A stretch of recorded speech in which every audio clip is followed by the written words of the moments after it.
शुक्रवार यानी 16 अगस्त को इलाहाबाद हाईकोर्ट की लखनऊ बेंच ने 69,000 शिक्षक भर्ती पर ऐतिहासिक फैसला सुनाया।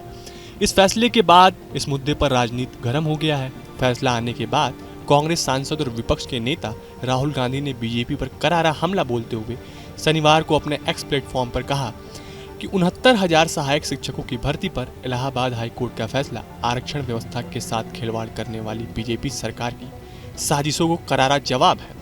शुक्रवार को इलाहाबाद हाईकोर्ट की लखनऊ बेंच ने कई साल पुराने भर्ती आरक्षण घोटाले मामले में परीक्षा के नतीजे फिर से जारी करने का आदेश दिया है। कोर्ट ने 2020 में जारी नतीजों को रद्द कर दिया।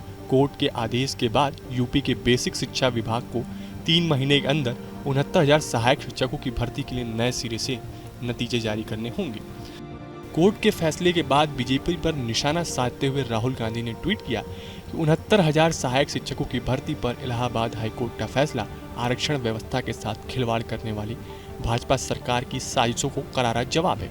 यह 5 वर्षों से सर्दी, गर्मी, बरसात में सड़कों पर निरंतर संघर्ष कर रहे अमित मौर्य जैसे हजारों युवाओं की ही नहीं, सामाजिक न्याय की लड़ाई लड़ने वाले हर योद्धा की जीत है। आरक्षण छीनने की भाजपाई जिद ने सैकड़ों निर्दोष अभ्यर्थियों का भविष्य अंधकार में धकेल दिया है। नए परिणाम का जब ऐलान होगा तो कई सालों से सेवा दे रहे हजारों शिक्षकों की नौकरी खतरे में आ जाएगी। इसके अलावा हजारों नए अभ्यर्थियों को नौकरी मिलने की बात भी कही जा रही है। इस पर राहुल गांधी ने कहा कि 5 साल ठोकर खाकर बर्बाद होने के बाद जिनको नई सूची के जरिए नौकरी मिलेगी और जिनका नाम अब चयनित सूची से कट सकता है, उन दोनों के गुनहगार सिर्फ बीजेपी है। पढ़ाई करने वालों को लड़ाई लड़ने पर मजबूर करने वाली बीजेपी सरकार सही मायने में युवाओं की दुश्मन है। एकल पीठ के आदेश को संशोधित करते हुए यह निर्णय दिया है कि सामान्य श्रेणी के लिए निर्धारित मेरिट में आने पर आरक्षित वर्ग के अभ्यर्थी को सामान्य श्रेणी में ही माइग्रेट किया जाएगा।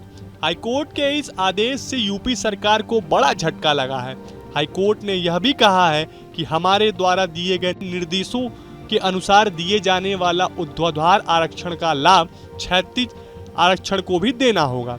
इसके साथ ही न्यायालय ने इसी भर्ती परीक्षा के क्रम में आरक्षित वर्ग के अतिरिक्त 6800 अभ्यर्थियों की 5 जनवरी 2022 की चयन सूची को खारिज करने के एकल पीठ के निर्णय में कोई हस्तक्षेप न करते हुए 3 माह में नई सूची जारी करने की कार्रवाई पूरी कर लेने को कहा है। न्यायालय ने यह भी निर्देश दिया है कि नई सूची तैयार करने के दौरान यदि वर्तमान में कार्यरत कोई अभ्यर्थी प्रभावित होता है तो उसे सत्र का लाभ दिया जाए ताकि छात्रों की पढ़ाई पर असर न पड़े। यह निर्णय न्यायमूर्ति AR मसूदी व न्यायमूर्ति बृजराज सिंह की खंडपीठ ने महेंद्र पाल व अन्य समेत 90 विशेष अपीलों पर एक साथ सुनवाई करते हुए पारित किया है। अपीलों में एकल पीठ के 13 मार्च 2023 के निर्णय को चुनौती दी गई थी, जिसमें एकल पीठ ने 69,000 अभ्यर्थियों की चयन सूची पर पुनः विचार करने के साथ साथ 6800 अभ्यर्थियों की 5 जनवरी 2022 की चयन सूची को खारिज कर दिया था। अब आपको बताते हैं कि क्या था एकल पीठ का आरक्षण के संबंध में निर्णय। एकल पीठ ने अपने निर्णय में कहा था कि TET टेट के आरक्षण का लाभ लेने वाले अभ्यर्थियों को सामान्य श्रेणी का कट ऑफ मार्क्स पाने पर अनारक्षित वर्ग में रखा जाना सही है, क्योंकि टेट एक अभ्यर्थी को सिर्फ सहायक शिक्षक भर्ती परीक्षा में भाग लेने के लिए उपयुक्त बनाता है। हालांकि एकल पीठ ने आगे कहा कि सहायक शिक्षक भर्ती परीक्षा में जिन अभ्यर्थियों ने आरक्षण का लाभ लिया है उन्हें अनारक्षित श्रेणी में नहीं रखा जा सकता। खंडपीठ ने अपने निर्णय में कहा कि सामान्य श्रेणी के लिए निर्धारित मेरिट के मार्क्स लाने पर आरक्षित वर्ग के अभ्यर्थी को सामान्य श्रेणी में ही माइग्रेट किया जाए। न्यायालय ने यह भी कहा कि हमारे द्वारा दिए गए निर्देशों के अनुसार दिए जाने वाले आरक्षण के आधार का लाभ क्षैतिज आरक्षण को भी देना होगा। आरक्षण के संबंध में आरक्षण अधिनियम की धारा 3(6) सर्विस रूल्स 1981 के अपेंडिक्स ए का एक नई सूची बनाते समय पूर्णतः पालन किया जाए। ये निर्देश इलाहाबाद हाईकोर्ट की लखनऊ बेंच ने 69,000 शिक्षक भर्ती परीक्षा को लेकर दिए हैं। तो आपको हमारा ये वीडियो कैसा लगा हमें कमेंट बॉक्स में जरूर बताएं।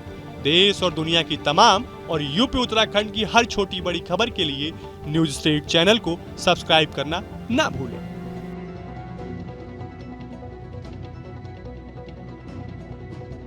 न्यूज नेशन अब व्हाट्सएप पर खबरों की ताजा अपडेट के लिए न्यूज नेशन के इस QR कोड को स्कैन करें।